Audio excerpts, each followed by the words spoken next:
Hi everyone, I'm Katie Privet. I'm the Energy Programme Lead at York and North Yorkshire LEP, and as such the Regional Project Manager for the North East and Yorkshire Net Zero Hub based in the York and North Yorkshire area. Have I said north enough? And this is Izzy. Hi, Izzy Burkitt from City of York Council. I'm a carbon reduction project officer. Katie led on the kind of overall leaps, and I led on the York side alongside that. So that's why we're both here. But I'll brief content warning in that a lot of this content, some of you have already said, oh, I saw you do a talk about leaps. You're going to see some of those slides again. And also a lot of the stuff that Laura was talking through as well, I'm not going to repeat it to you word for word, but it's really clear to see that we've been talking across boundaries for a little while, collaborations and conversations to see some of those positive things about our experience and maybe some of the things that we went, oh, that didn't really work, being able to actually see those being improved upon in future leaps. So I just wanted to take you through a thing that's quite important, and I think we've heard this quite a lot with the strategy juice that we were talking about earlier. Making sure that you've got a clear vision of where you're going. We had, for some reason, York and North Yorkshire called the exact same piece of work that they've been calling the carbon emissions reduction pathways. We had the same consultant, we did it at the same time, we called it the carbon abatement pathway study. I don't know why, but that gave us that robust technical evidence of what we need to do, when we need to do it, to what magnitude, and those parameters led us, that was sort of a technical research piece done on data.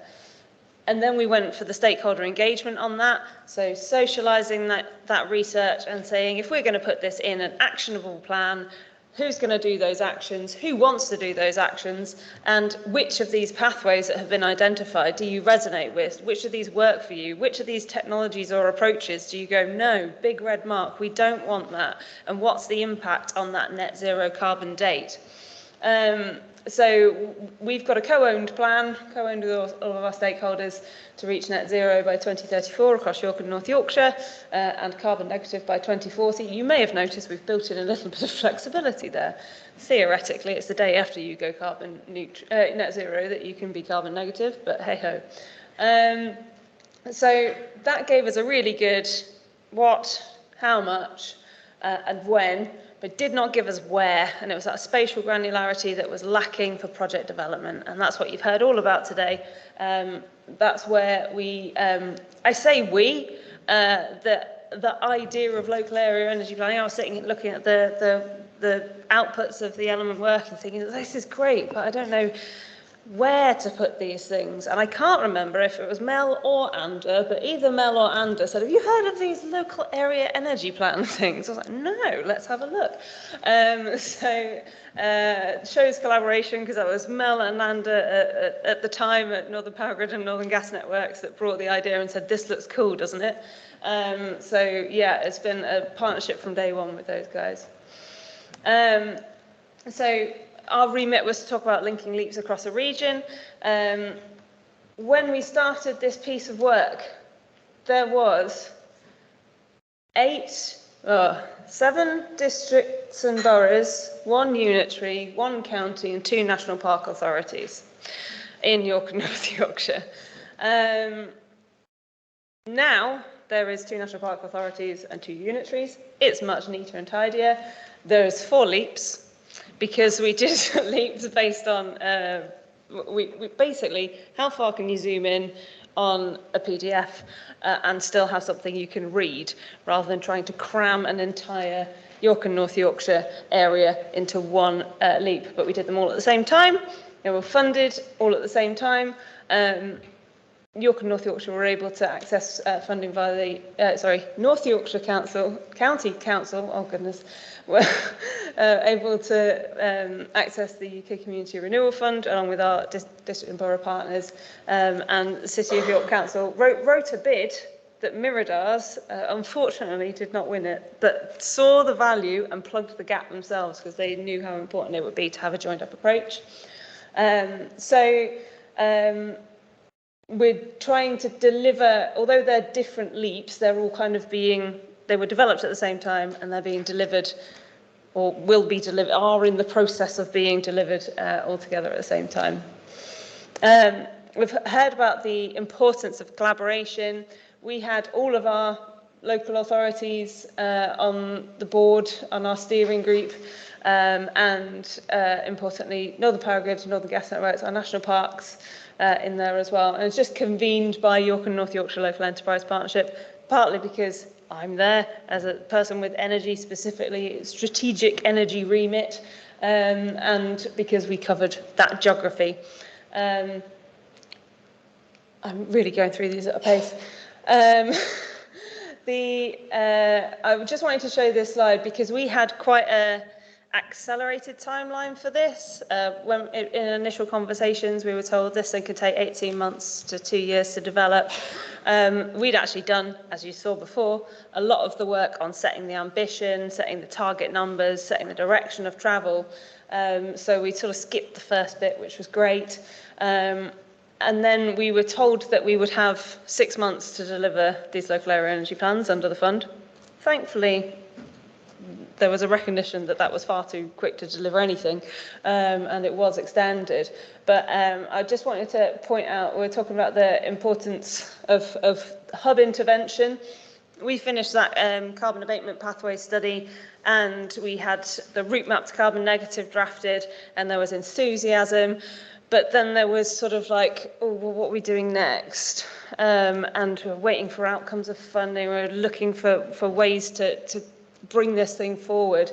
And because we'd got this bid in, and we were like, this is the direction we're going, we were able to use a bit of hub resource to plug a bit of a gap, get our priming activities, get those data collection workshops up and running before we knew the outcome of the fund.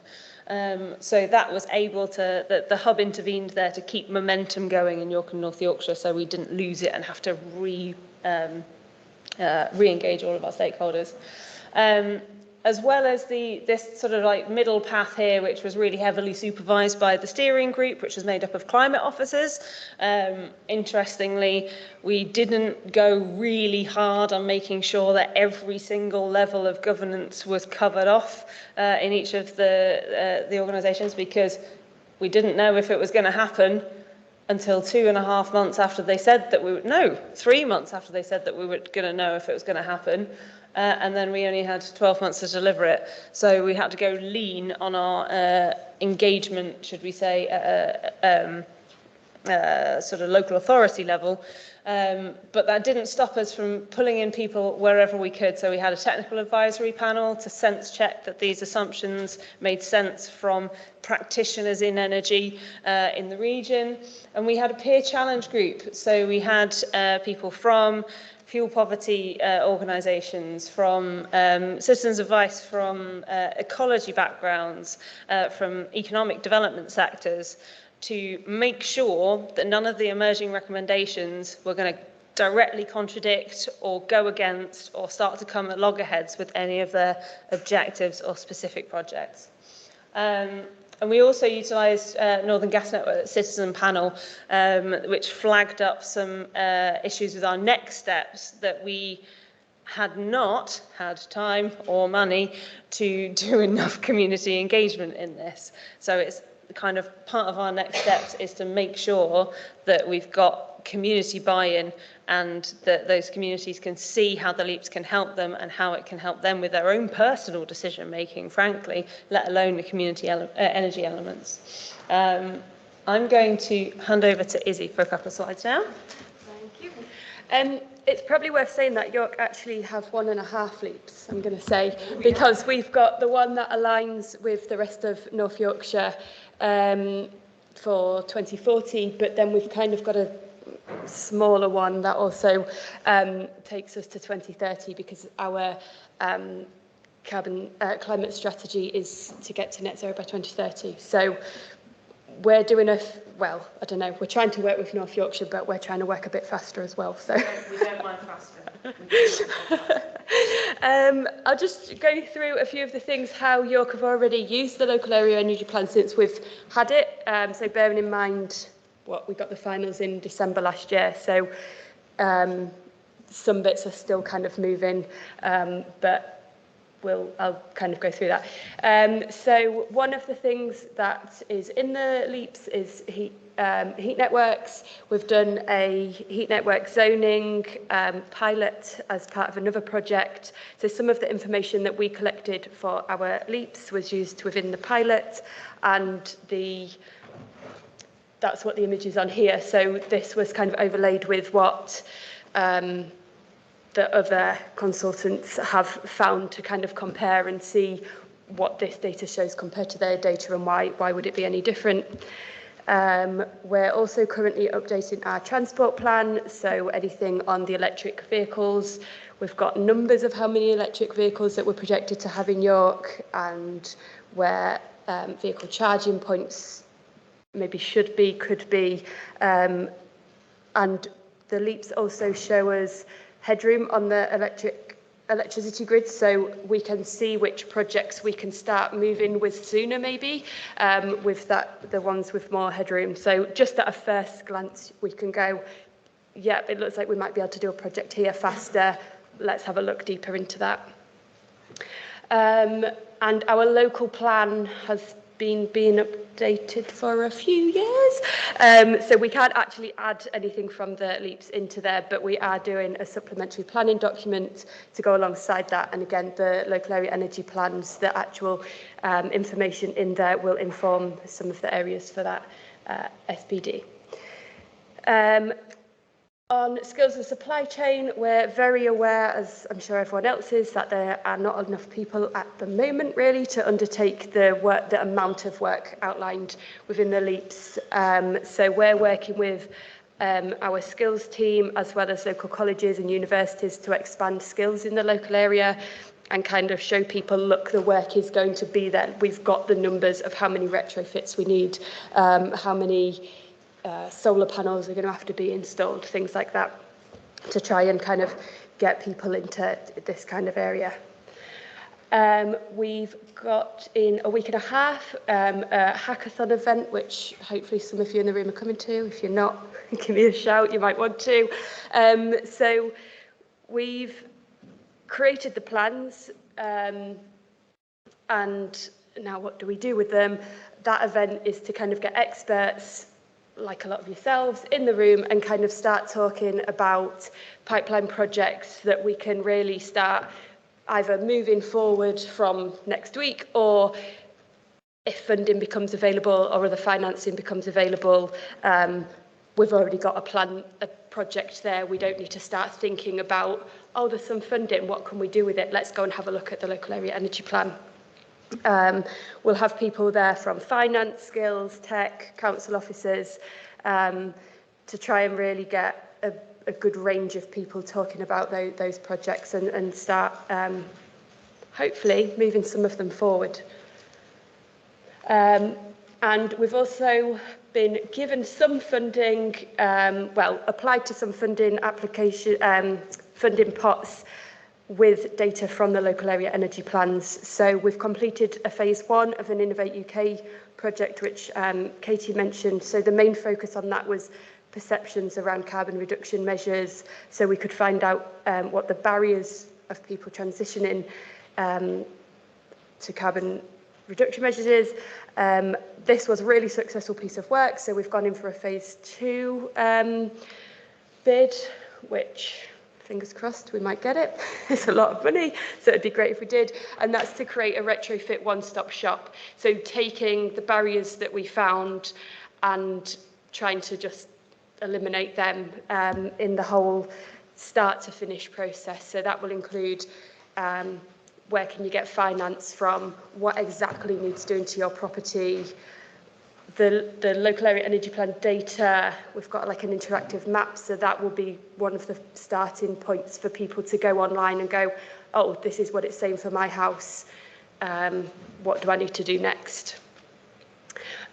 We've applied for some net zero funding, some housing projects, social housing projects, as well as large-scale solar and wind projects, which the large-scale renewable ones came directly from the local area energy plans. We didn't know that the areas that were selected would be suitable, but that's what's come out of it. So we're hoping to get money for feasibility studies for those projects, and everything was kind of there in the local area energy plan, how much electricity it might provide, exactly where it will be. So that was really helpful for that funding application. And then finally, we've been awarded funding for local energy advice demonstrator, which are kind of harder to reach homes, which I think the local area energy plans again kind of show where those homes were and their limitations to what we can currently do there. I think that's it from me. I've just got one more slide. And this is something that we'll be working closely with West Yorkshire on, and the whole hub, to be fair. It's going to be a hub-wide approach, but thinking about what you do once you've got that plan, either on a piece of paper or in a digital twin, thinking about that governance elements, particularly the data governance, which I know Lara's been doing a lot of thinking on already, working out those decision-making and advisory processes, those interactions right from the hyper-local level, so your parish councils and stuff like that, all the way up to your Patricks and your treasuries, and then facilitating that access to finance, so including the most appropriate funding solutions for key strategic projects. That's what we're looking at next. We're trying to figure out exactly how to work that through at the moment, because as with all these things, we are all learning within local government, within the hubs. I know we're the experts, but at this point, who really is an expert? We're all on the frontier here, right? Other than learning from Greater Manchester. So it's working out how we can bring all of the expertise we need together to break down these barriers one by one, and yeah, hopefully deliver excellent local area energy plans. Thank you.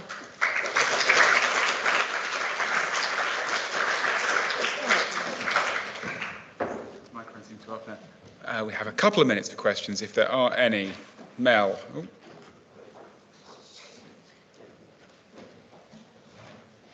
Thank you.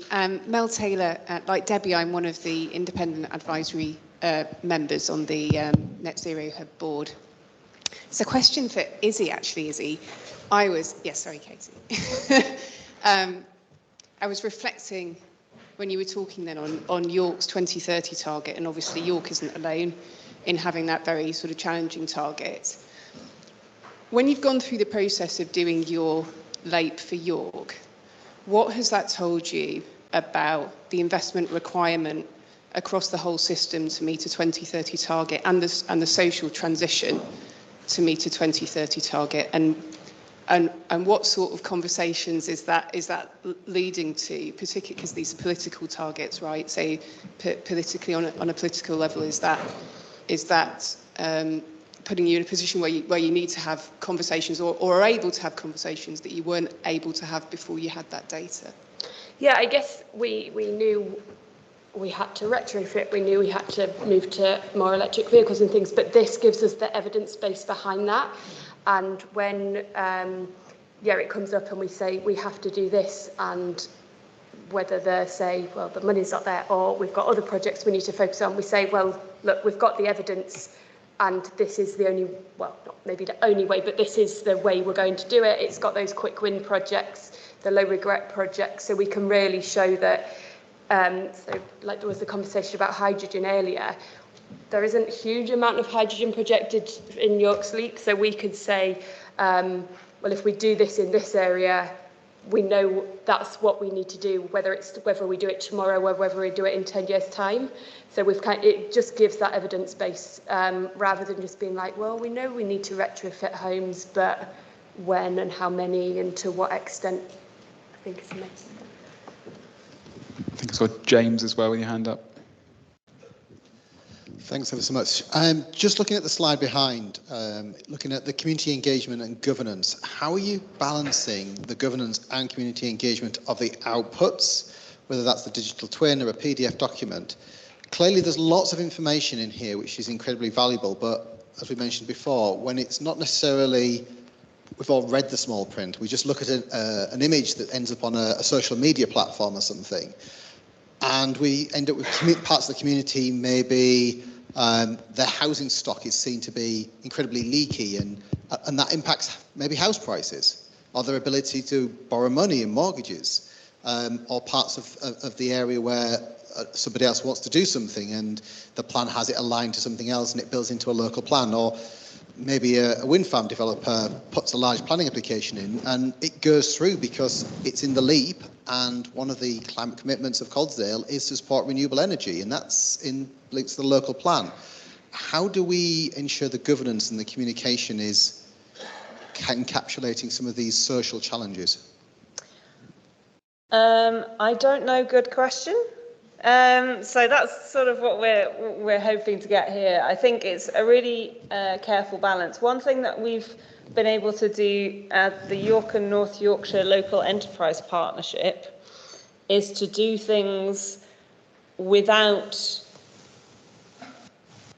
directly annoying councillors. So because we're a LEP and not a local authority, we've not had to get every minutiae signed off everywhere, but equally, that also means we don't have loads of really vocal champions in all of the organisations, because we've sort of taken the approach of, we'll do the work, we'll put it out there, we'll see how it goes down. If it goes well, great. If there's a lot of backlash, we're less likely to get a lot of backlash being a local enterprise partnership.